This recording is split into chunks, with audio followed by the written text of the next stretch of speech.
বিরাট কোহলি কি তাহলে মেগা অকশনে আসবে? আসলে 30 কোটির উপরে বিট করবে অল ফ্র্যাঞ্চাইজগুলো।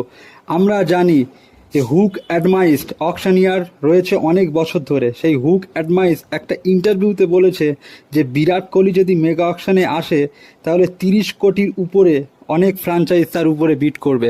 30 কোটি টাকা হয়তো তার বেস্ট প্রাইস, মানে 30, 40, 50 কোটি টাকার উপরে বিরাট কোহলিকে সোল্ড করবে, একটা ফ্র্যাঞ্চাইজ থেকে টার্গেট করতে পারে। কারণ জানি যে বিরাট কোহলি এমনই একটা প্লেয়ার না, তাই ব্র্যান্ড, আরসিবির ব্র্যান্ড হচ্ছে বিরাট কোহলি।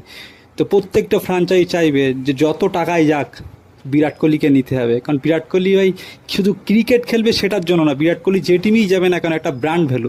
তবে এটা হচ্ছে হুক অ্যাডমাইস, তিনি একটা ইন্টারভিউতে বলেছে যে বিরাট কোহলি যদি মেগা অকশনে আসে না, তা প্রত্যেকটা অনার, প্রত্যেকটা ফ্র্যাঞ্চাইজ তার উপরে একবার থেকে দুবার অন্তত বিট করবে, যে এমনই একটা প্লেয়ার। তো এটা একটা রিপোর্ট আসছিল।